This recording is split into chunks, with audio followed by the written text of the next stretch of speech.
Estamos de vuelta en el bloque final del programa. Estamos con Fidel Arriba de Kantar, tómame el nombre de la empresa. World Panel. Kantar World Panel Consultora. Vamos a conversar sobre un estudio que han hecho del consumo en el segundo trimestre de las personas de Lima y otros departamentos del país. Fidel, muchas gracias por estar acá. No, gracias por la invitación, David. Vamos directamente a los resultados de este estudio. Por favor, vamos con la lámina número 2, que es un comparado del comportamiento en el segundo trimestre del 2013 versus el 2012. El siguiente, ¿es el siguiente? Ahí está. A ver, en el primero tenemos que en Lima ha habido un aumento y una caída en el interior del país. Exacto, es una de las cosas que a nosotros más nos sorprende. Esto, tú sabes, nosotros monitoreamos el consumo a partir del seguimiento en 3.800 hogares a nivel nacional en Lima y 13 ciudades. Lima y 13 ciudades del interior. Luego de 32 meses de crecimiento, lo que vemos es la caída en provincias, ¿no? Lo que decimos puntualmente es que hoy el consumo, en función a estas categorías que nosotros monitoreamos, está sostenido de alguna manera por Lima y principalmente por los niveles socioeconómicos altos y medios, ¿no? Que es uno de los chats posteriores. ¿Y en esa caída en provincia hay alguna correlación con aquellos departamentos que reciben mayor dinero de la minería? O sea, que ahí se sintió más la caída. Claro, hay una correlación existente entre eso. Eso es uno de los factores. Obviamente también lo que observamos es que no es lo mismo lo que pega esa caída en el norte que en el sur o en el centro oriente, ¿no? Obviamente pega más donde tenemos una estructura económica un poco más débil de alguna manera. O sea, en el sur ¿no? pega más. En el sur pega menos. Pega menos, claro. Pero, no, pero en el sur dependen más... estructura económica, claro, estructura económica no solamente hablando de minería, sino en general. El sur de alguna manera... Exacto. Entonces, lo que observamos claramente es que en algunas... sin tomar Cajamarca, por ejemplo, ¿sí? Nosotros no medimos Cajamarca dentro de estas 13 ciudades, pero sí tenemos información de que de alguna manera está cayendo el consumo. Cayendo fuerte. Exacto. Ok, vamos a la siguiente, por favor. Bueno, la variación en volumen que veíamos ahí era fuerte, pero vamos a la siguiente, que es por niveles socioeconómicos. Eso es en el global, ¿no es cierto? Exacto. Así es. Y es precisamente lo que te decía hace un momento, ¿no? El consumo está sostenido principalmente por Lima y por los niveles socioeconómicos altos y medios. Hasta el primer trimestre de este año... no, es el anterior, ese de ahí. Exacto, ese. Hasta el primer trimestre de este año estaba sostenido por los extremos, el alto medio y el marginal. CD es lo que de alguna forma se ha desacelerado y no está aportando el crecimiento al consumo que todos hubiéramos esperado, ¿no? NS es nivel socioeconómico, que es nivel socioeconómico medios y altos. Exacto. Que son los que crecen de manera... bueno, solamente el alto está creciendo, en realidad el medio también ha tenido un ajuste. Sí, exacto. Ahora, esto se mide, es el consumo sobre qué canasta, o sea, ¿de qué tipo de productos estamos hablando? Nosotros medimos 76 categorías distintas de productos. En estas categorías tenemos alimentos, principalmente envasados. Creo que es el... A ver, exacto, vamos al siguiente, por favor. Ahí lo puedes ver por las Esas son las 5 categorías. 5 categorías. 5 grandes canastas. Ya, okay. Dentro de estas 5 grandes canastas están las 76 categorías que te hablaba hace un momento, ¿no? Y lo que observamos acá es que cae alimentos, bebidas y lácteos, y lo que mantiene de alguna forma es cuidado personal y cuidado del hogar. Ahora, esa relación es bien, digamos, llamativa, ¿no? Digamos que si en un momento de ajuste...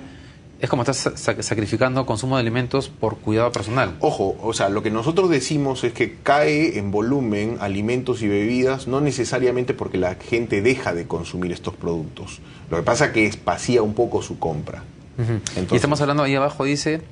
Menor compra por ocasión. Claro, dice principalmente en la categoría de caldos y sazonadores, claro, que pueden ser marginales dentro de la canasta relevante. Exacto. Sí, dentro de este informe nosotros analizamos también lo que es básicos versus lo que es no básicos, ¿no? Y obviamente lo que vemos es que de alguna forma básicos es el que se contrae un poco más. Ahora, ahí también hay una acotación importante, que en el caso de cuidado personal, en realidad, en provincia se mantiene sin variación y es Lima el que explica el crecimiento por un aumento de 7%. Exacto, así es. Y es lo que estamos viendo de manera bastante frecuente, ¿no? El hecho de que cuidado personal y cuidado del hogar son los que sostienen la canasta. ¿A qué se debe esto?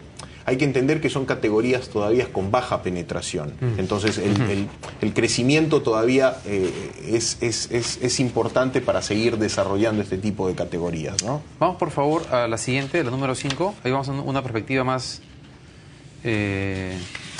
digamos, de mediano plazo, si se quiere. Así es. De cómo se ha comportado el consumo. O sea, son variaciones porcentuales respecto al mismo periodo del año pasado. O sea, mes contra mes. Trimestre contra trimestre. Trimestre contra trimestre. Ahora, en el 2011 también hubo una pequeña caída ahí, ¿no? Hubo una pequeña caída, sí. Esa es la elección. No. Sí, claro, esa es la elección, 2011. Es un poco anterior. Claro, ¿no? es como la segunda vuelta, exacto, pues, ¿no? Entonces la gente, o sea, generó algún tipo de preocupación. Y luego esto, de alguna manera, traccionó el consumo, ¿sí? El tercer trimestre de 2012 fue muy bueno para todos, ¿sí? En función a eso también digamos, el último trimestre del 2012 no mostró esos niveles de crecimiento que el trimestre anterior. ¿Qué pasa en el segundo trimestre del 2012? Fue bueno, el crecimiento fue bueno. Lo que pasa es que esa caída que uno ve luego, digamos, entre el tercero y el cuarto del 2012, ¿está tratando de identificar algún hecho? No, pero finalmente es crecimiento, ¿no? O sea, lo que pasa es que si lo comparas con el trimestre anterior, estamos hablando de niveles, claro, es en vez de 18% es 5% y 3%. Exacto. Exacto. Y de ahí se recupera el crecimiento. Se recupera básicamente por un enero bueno, relativamente bueno, que venía traccionado por el último trimestre del 2012, pero a raíz de febrero, marzo ya empieza a caer un poco el consumo, una pequeña contracción, ¿no? Ok. ¿Y qué están previendo para, digamos, estamos ya en septiembre? No sé si el paneo... Julio se ha recuperado un poco. ¿Ya? Sí, julio se ha recuperado un poco. Nosotros consideramos que este año el consumo va a llegar a los mismos niveles que el PBI. En años anteriores... En tasa de crecimiento. En tasa de crecimiento. En años anteriores lo que observábamos es que el consumo crecía 2-3 puntos por encima del PBI. ¿Ok? ¿Qué supone esto? Esos 2-3 puntos por encima del PBI lo aportan los niveles socioeconómicos CD principalmente, que es la gran base de población. Este año, al verse cierta desaceleración en estos niveles socioeconómicos, no va a venir ese aporte, con lo cual vamos a estar creciendo básicamente sobre los niveles en que crezca la economía. 5,5%. 5, 5,5. Ahora es interesante porque justo hoy día Macroconsult y el Banco Central de Reserva han dicho que en el segundo semestre ya se ve una recuperación, de estabilización para recuperación de ciertos indicadores económicos. Y hay que entender que nuestra economía, en términos de consumo, está muy ligada todavía a fechas claves, ¿no? Y puntualmente en el segundo semestre nosotros tenemos efecto julio, efecto diciembre, que son con la gratificación, de alguna manera, se estimula el consumo. ¿Sí? No hay que perder de vista. O sea, más allá del crecimiento macroeconómico que ha tenido el Perú en los últimos 10 años, seguimos siendo un mercado muy orientado hacia esas fechas claves. O sea que al final del año por Navidad debería haber un incremento más fuerte. Todos esperamos eso. Bien, Fidel, muchas gracias por haber estado acá. No, gracias, David. Esperaremos al siguiente informe para que vengan a comentarlo. Bien, eso fue todo por hoy. Mañana estará con ustedes Luis Alexis Sánchez. Conmigo será hasta el día viernes. Nos vemos.